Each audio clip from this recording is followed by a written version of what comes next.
As an empire covering a huge landmass, Tsarist Russia had always been concerned about the security of its borders, but its greatest anxiety was in regard to its European frontiers. Russia believed that the greatest potential threat came from its neighbors in Central and Southeastern Europe. Three particular developments in Europe in the second half of the 19th century had alarmed Russia. The growth of a united Germany. Russia feared that unification of Germany in 1871 meant that Central Europe was dominated by a powerful and ambitious nation, eager to expand eastwards. Also, the formation of the Austro-Hungarian Empire in 1867 concerned Russia that Austria would build on its strength as a joint empire by an expansionist policy in Southeast Europe. Also, the decline of the Ottoman Empire. Russia's worry was that as Turkey weakened, it would be increasingly challenged by aggressive national movements seeking independence from Turkish rule. This threatened Russian interest in the Balkans. Two main considerations influenced Russia's attitude towards the Balkans. The first had a long tradition attached to it. As a predominantly Slav nation, Russia had always regarded it as her duty to protect the Slav Christian peoples of the Balkans from oppression by their Turkic Islamic masters. The second was a commercial concern. 75% of Russia's grain exports, which accounted for 40% of her total foreign trade, were shipped through the Straits of the Dardanelles. It was therefore necessary to ensure that the straits did not come under the control of a hostile power capable of interrupting the passage of Russian ships from the Black Sea into the Mediterranean. All of this is so interesting because it has so many ties to current events. I mean, this stuff is still true. It's just different countries are intimidating Russia or worrying them. In the quarter century before 1914, Russia's response to the shifts and turns of European diplomacy was consistently defensive. She was reluctant to take the diplomatic initiative, but was willing to enter into alliances that protected her western borders and possessions. In particular, she was concerned that her traditional control over Poland, a buffer state between Russia and Germany, should not be weakened. The unified Germany that came into being in 1871 dominated the European scene for a generation. Chancellor Otto von Bismarck achieved this largely by developing an alliance system. In order to encourage the European powers to make agreements with Germany, he played upon their fears of being isolated. All the major powers came to accept the need for a diplomacy that guaranteed that they would not be left friendless should war threaten. However, in 1890, Bismarck was dismissed by the new German Kaiser, Wilhelm II.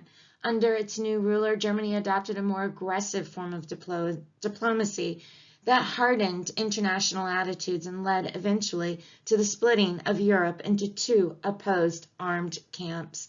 William II showed every intention of joining with Austria in asserting German influence in the Balkans and the Near East. This frightened the Russian government into looking for agreements with other powers so as to counterbalance the Austro-German threat. To avoid isolation, Russia turned first to France. These two countries had not been on good terms, but a common fear of German aggression now outweighed their traditional dislike of each other. In the Franco-Russian Convention signed in 1892, each partner promised to give military support to the other should it go to war with Germany. Economic cooperation also brought them closer. France was the major foreign investor in Russia's great spurt in the 1890s. The original alliance between France and Russia expanded into the Triple Entente with the inclusion of Britain in 1907. This, too, was something of a diplomatic revolution. Anglo-Russian relations had been strained for decades. Imperial rivalries in Asia and Britain's resistance to what it regarded as Russia's attempts to dominate the eastern Mediterranean had aroused mutual animosity. However, by the turn of the century, Germany had embarked on an expansive naval program that Britain interpreted as a direct threat to its own security and to its empire. Britain's response was to form understandings with Germany's major western and eastern neighbors, France and Russia. In the Anglo-French Entente in 1904, Britain and France had already agreed to abandon their old rivalry. It made diplomatic sense for Russia and Britain to do the same. Consequently, in 1907, they agreed to settle their past differences by recognizing each other's legitimate interest in Afghanistan, Persia, and Tibet. No precise agreement was reached regarding military cooperation, but there was a general understanding that such cooperation would follow in the event of war. A key experience that helped convince Russia of the wisdom of entering into foreign alliances had been her defeat in the 1904 war with Japan. This strongly suggested that her plans for eastward expansion had been misplaced. It redirected her attention towards the west and made her keener still to form protective agreements with friendly European powers. In 1908, Austria-Hungary made a startling move by annexing the Balkan state of Bosnia. When Izvolsky, the Russian foreign minister, protested, he was urged by his Austrian counterpart to accept the takeover as a means of creating greater stability in the Balkan region. Izvolsky eventually agreed, in return for Austria-Hungary's promise that it would acknowledge Russia's unrestricted right to use the Straits of Dardanelles, and would persuade the other Europeans to do the same. Russia kept her side of the bargain by recognizing Austria-Hungary's takeover of Bosnia. The Austrians, however, did not honor their promise. They made no effort to encourage the international recognition of Russian rights to the Straits. From this time onwards, relations between Russia and Austria-Hungary steadily deteriorated. A key issue dividing them was the position of Serbia. Bosnia contained many Serbs, and its annexation by Austria-Hungary in 1908 aroused fierce Serbian nationalism. Russia, viewing itself as a special defender of Serbia and its Slav people, backed it by demanding compensation. Germany sided aggressively with Austria-Hungary and warned Russia not to interfere. This crisis threatened for a time to spill over into war. However, in 1909, none of the countries involved felt ready to fight. Russia backed off from an open confrontation, while at the same time stating clearly that she regarded Germany and Austria-Hungary as the aggressors. Between 1909 and 1914, Russia continued to involve herself in the complexities of the Balkan nationalist politics. The aim was to prevent Austria-Hungary from gaining major advantage in the region. The tactic was to try to persuade the various nationalities in the region to form a coalition against Austria-Hungary. Russia had some success in this. Balkan nationalism led to a series of conflicts known collectively as the Balkan Wars from 1912 to 1913. These were a confused mixture of anti-Turkish uprising and squabbles between the Balkan states themselves over the division of the territories they had won from the Turks. On balance, the outcome of these wars favored Russia rather than Austria and Hungary's interest. Serbia had been doubled in size and felt herself more closely tied to Russia as an ally and protector. However, such gains as Russia had made were marginal. The international issues relating to Turkish decline and Balkan nationalism had not been resolved. The events of 1914 were to show how vulnerable Imperial Russia's status and security actually were. None of the long-term causes made war inevitable. Their importance was that they maintained Russia's anxieties and predisposed her to regard Germany and Austria and Hungary with deep suspicion. When crises occurred, therefore, they were more likely to lead in conflict. This is not to say that the Tsarist government was looking for war in 1914.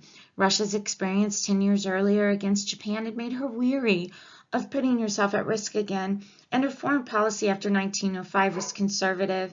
She had joined France and Britain in the Triple Entente as a means of safeguarding herself against the alliance of the Central Powers.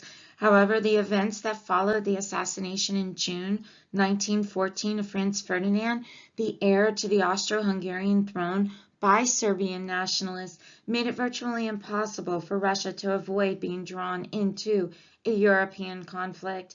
Another critical factor at this point was Russia's perception of herself as the protector of the Slavic people of the Balkans.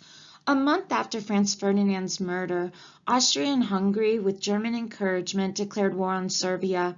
Russia still expected to be able to force the Austrians to withdraw without herself having to go to war. She hoped that if she mobilized, this would act as a deterrent to Austria. This was not unrealistic. Despite Russia's defeat by Japan, her armies were still regarded as formidable. German generals often spoke of the Russian steamroller, a reference to the immense reserves of manpower on which it calculated that Russia could draw. With tension building, Nicholas II made a personal move to avoid war with Germany.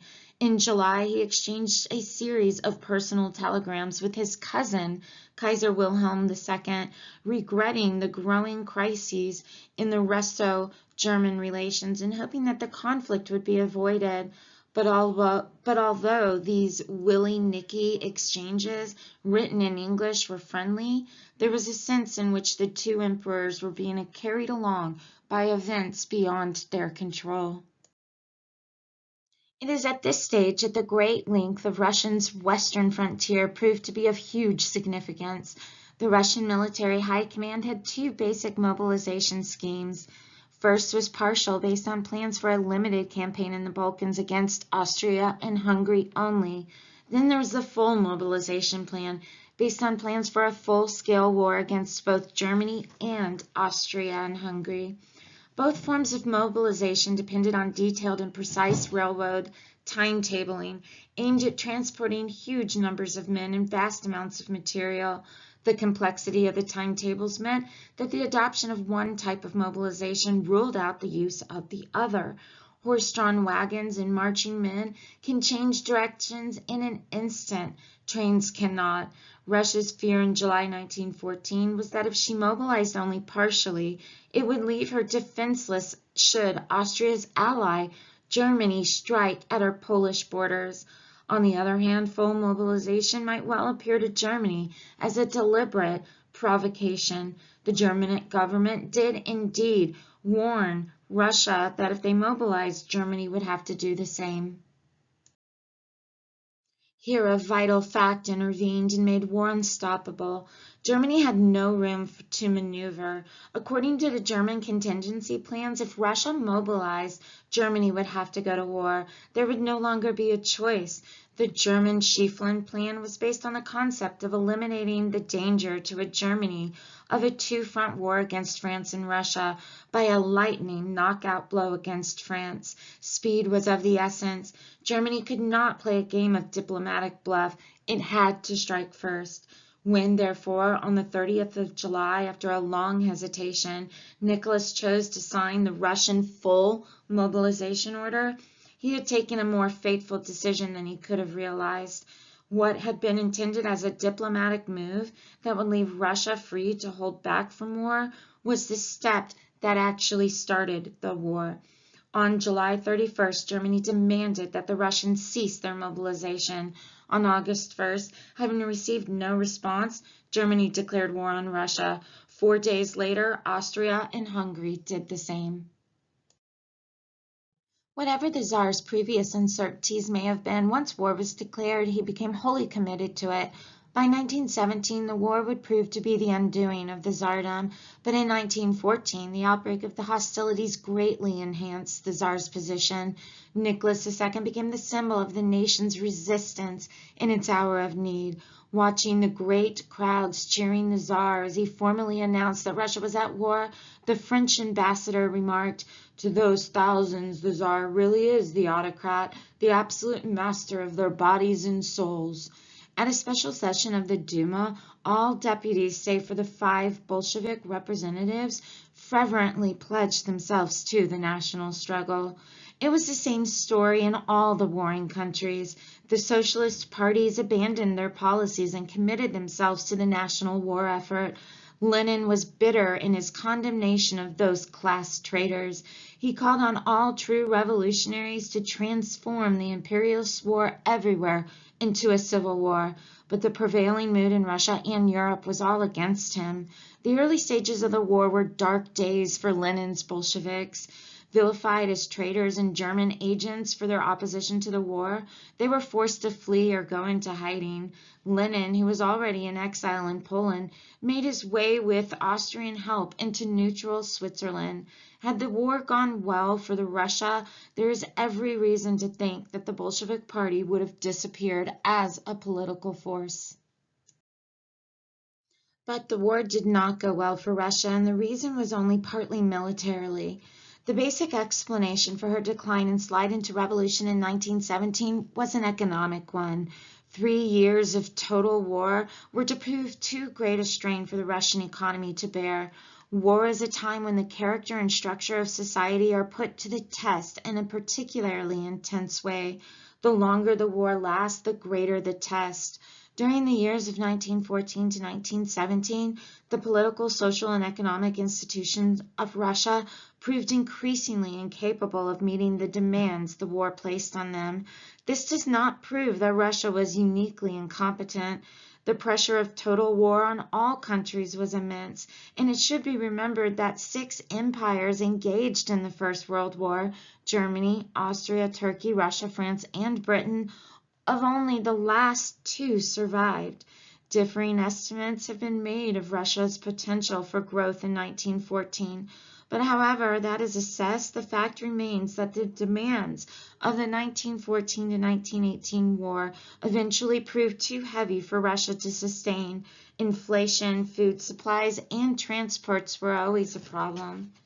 Inflation, as a result, the value of money sharply declined, creating instability and high prices for everyone. Food supplies dwindled as a result of requisitioning and transport disruption. Urban areas suffered acute shortages. Also, the transportation system broke down under the stress of the war. A striking statistic of the First World War is that Russia, in proportion to her population, put fewer than half the troops into the field than either Germany or France did. Yet, in total numbers, the Russian army was still a mighty force.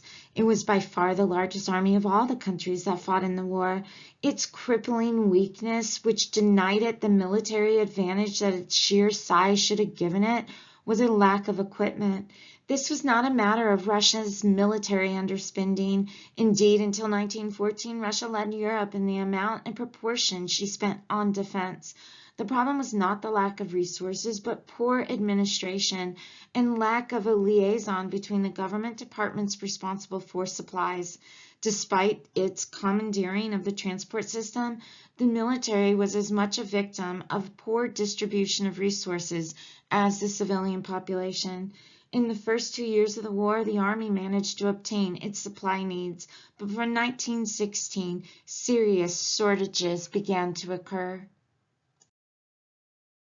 The clear implication was that strong central leadership, which the war effort desperately needed, was not being provided. This was the view that became increasingly widespread, and it was against the Tsar that criticisms began to mount. This was Nicholas II's own fault. In 1915, he had formally taken over the direct command of Russia's armed forces. This was a monumentous decision.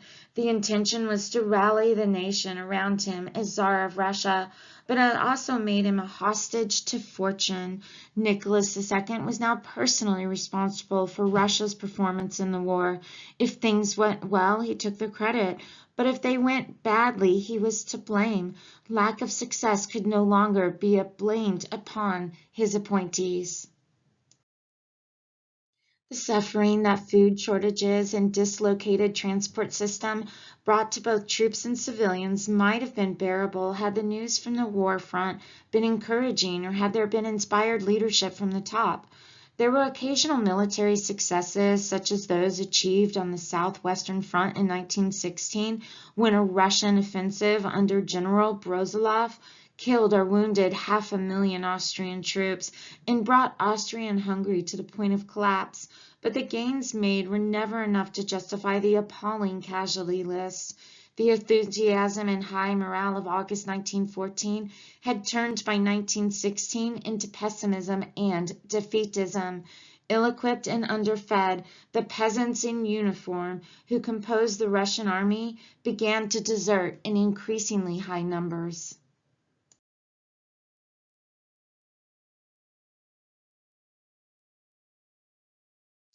Care should be taken not to exaggerate the effect of the breakdown in morale. Modern research, such as that undertaken by F. Maudsley and Norman Stone, has shown that the Russian army was not on the verge of collapse in 1917.